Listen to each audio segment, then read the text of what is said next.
Assalamualaikum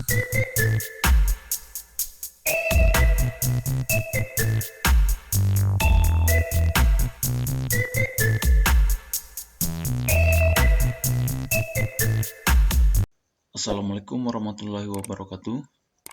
Jumpa lagi di channel Profesor KW. Nah, pada video kali ini kita akan membahas bagaimana cara melakukan uji multikolinialitas dengan menggunakan aplikasi IBM SPSS. Nah, sebelum kita masuk ke dalam praktiknya, terlebih dahulu akan kita bahas konsep dasar mengenai uji multikolinialitas. Dalam hal ini, untuk penjelasannya, saya mengutip dari bukunya Bapak Dr. Sulianto pada tahun 2011, di mana untuk uji multikolinialitas ini sendiri, itu bertujuan untuk menguji apakah dalam model regresi yang terbentuk terdapat korelasi yang tinggi ataupun sempurna di antara variabel bebas atau variabel X. Nah, jika dalam model regresi yang terbentuk terdapat korelasi yang tinggi ataupun sempurna di antara variabel X, maka model regresi tersebut dinyatakan mengandung gejala multikolinialitas. Nah, multikolinialitas itu sendiri berarti terjadinya korelasi linear yang mendekati sempurna atau lebih dari dua variabel bebas. Artinya, model regresi yang terbentuk itu dapat kita katakan tidak baik. Nah, yang kita harapkan di dalam model regresi yaitu adalah tidak terjadi multikolinialitas antar variabel bebas. Nah, untuk metode uji multikolinialitas sendiri itu ada 5 menurut Sulianto juga. Nah, metode yang pertama yaitu bisa kita melihat nilai R-square dan juga nilai T statistik. Kemudian bisa juga dengan metode pairwise correlation antar variabel bebas, ataupun dengan menggunakan metode ng-value dan condition index. Kemudian bisa juga dengan melihat ataupun dengan menggunakan metode korelasi parsial. Kemudian juga yang paling banyak digunakan oleh para peneliti itu adalah metode tolerance, metode TOL and VIF. Nah, itu yang paling banyak digunakan oleh para peneliti. Nah, untuk video kali ini kita akan berfokus untuk melihat ataupun untuk membahas bagaimana cara melakukan uji multikolinialitas dengan menggunakan metode yaitu dengan melihat nilai R-square dan nilai T statistik.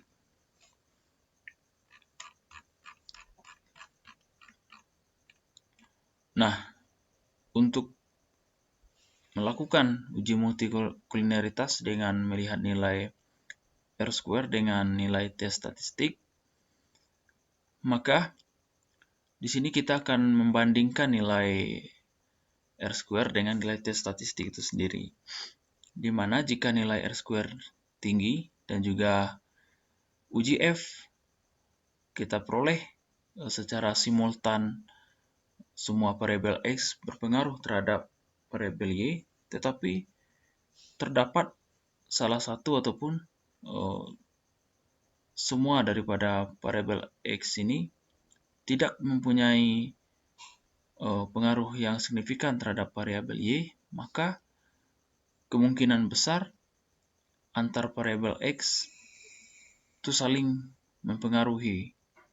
Nah, sehingga hal itu menunjukkan adanya gejala multikolinialitas dalam model regresi yang terbentuk. Nah, adapun langkah-langkah untuk melakukan uji multikolinialitas dengan melihat nilai R-square dan nilai T statistik. Yang pertama tentu saja kita membuka aplikasi SPSS seperti ini. Kemudian langkah selanjutnya kita akan menginput data. Nah, datanya sudah kita input. Nah, di sini saya menggunakan variabel bebasnya ini adalah DR, kemudian ROE, kemudian variabel Y-nya adalah DPR. Nah, untuk datanya sendiri, di sini ada 12 sampel yang digunakan. Nah, langkah selanjutnya, nanti kita akan melakukan regresi linear seperti biasanya, yaitu dengan cara klik Analyze, kemudian pilih Regression, pilih Linear, kemudian variabel Y-nya kita masukkan ke kotak dependen, kemudian seluruh variabel X-nya kita masukkan ke independen. Ya, kita abaikan aja pilihan yang lain, tinggal kita klik OK saja. Nah, di sini sudah muncul outputnya. Nah, di sini kita tidak menggunakan semua output, melainkan cuma 3 saja. Nah, yang tidak kita gunakan di sini adalah variabel enter. Di sini kita akan menggunakan model summary untuk melihat nilai R-square-nya. Kemudian tabel ANOVA kita akan menguji pengaruh secara simultan. Kemudian nanti kita akan melihat signifikan ataukah tidak variabel X secara parsial dalam mempengaruhi variabel Y. Nah, di sini untuk ringkasannya sudah saya pindahkan ke Microsoft Word. Nah, di sini dapat kita lihat untuk nilai R-square-nya kita peroleh itu sebesar 0,782. Nah, di sini juga muncul 0,782. Nah, jika nilai tersebut kita kalikan dengan 100%, maka akan kita peroleh nilai 78,2%. Hal ini menunjukkan nilai koefisien yang relatif tinggi. Nah, pengaruhnya adalah 78,2% secara simultan. Nah, sementara di tabel ANOVA sendiri, di sini kita akan menguji ada nggak terjadi pengaruh yang signifikan secara simultan variabel X terhadap variabel Y, yaitu dengan melihat nilai signifikan di sini.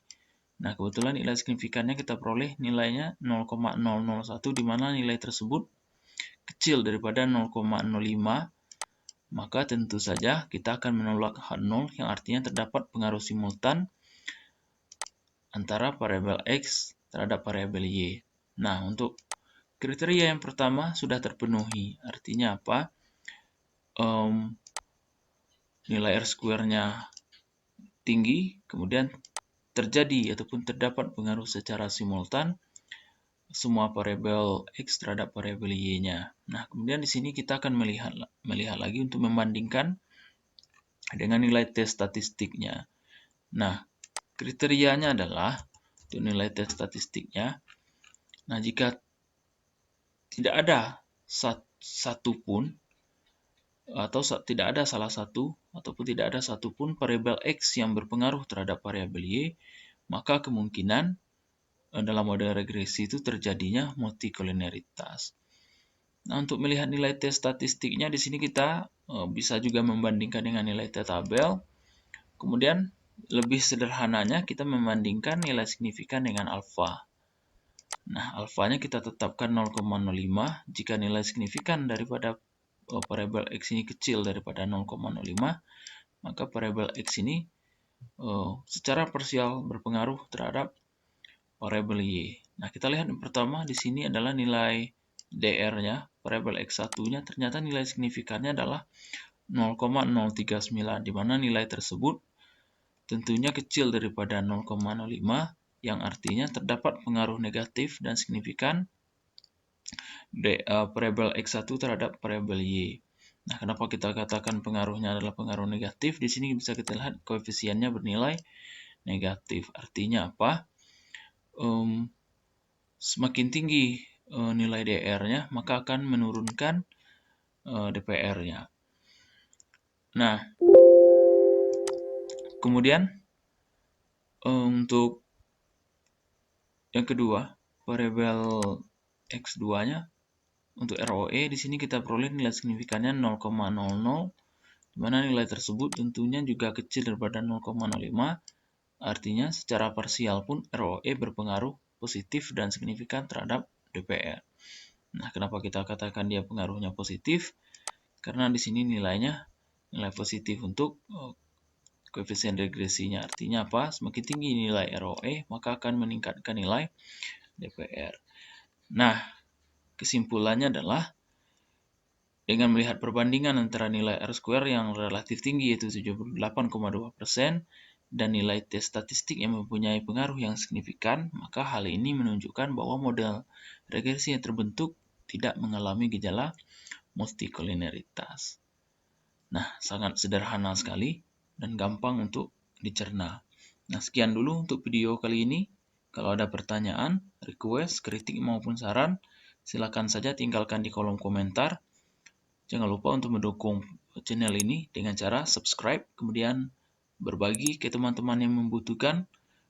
Sampai jumpa lagi di video selanjutnya. Wassalamualaikum warahmatullahi wabarakatuh.